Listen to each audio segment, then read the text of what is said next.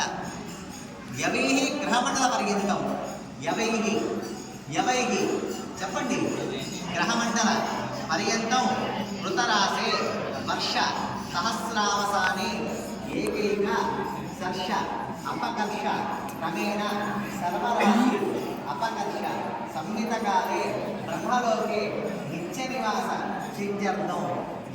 ఎవరు అంటే ఏంటంటే మనకు గోధుమలా ఉంటాయి, వాటిని భూమి నుంచి ఈ గ్రహమండలం వరకు ఎంత గొప్పగా పోస్తామో అన్ని కోట్ల సంవత్సరాలంటే బ్రహ్మలోకంలో శర్షపై ధ్రువమండల పర్యంతం మృతరాశే వర్ష సహస్రావసానే ఏకైక సర్ష అపకర్ష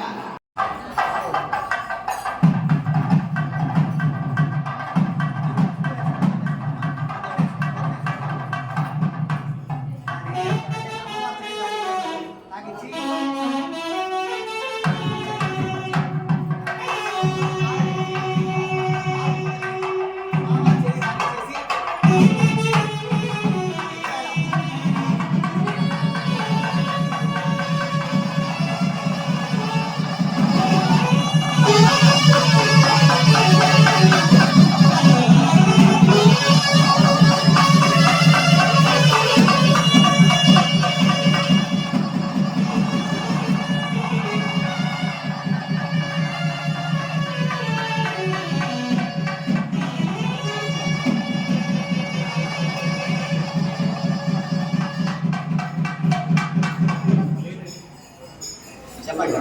కన్యా కనక సంపన్న కనక భరణీకృత దాస్యామి విష్ణవే తుభ్యం విశ్వంబర సర్వభూత సాక్షిణ్య సర్వదేవత కన్యా సారంభుతాం సాధ్వీ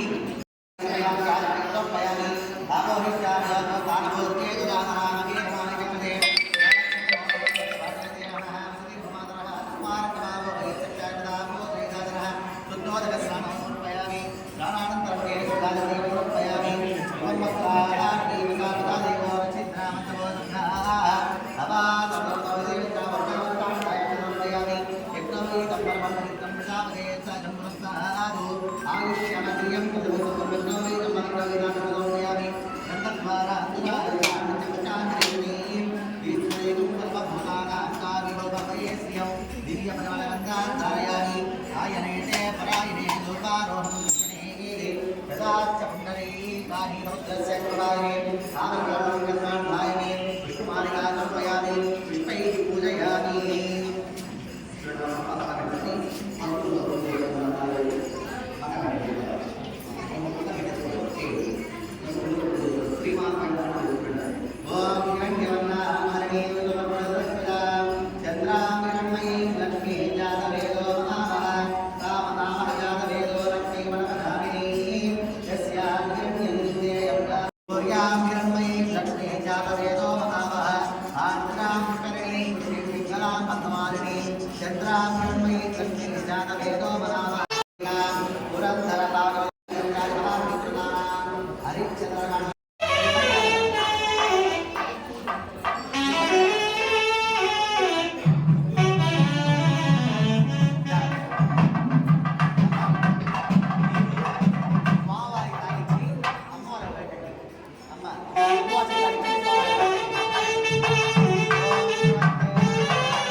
మాంగళ్యం తంతునానేన లోకరక్షణ హేతున కంటే పద్నామి సుభగే త్వం జీవ సరదాం సతం.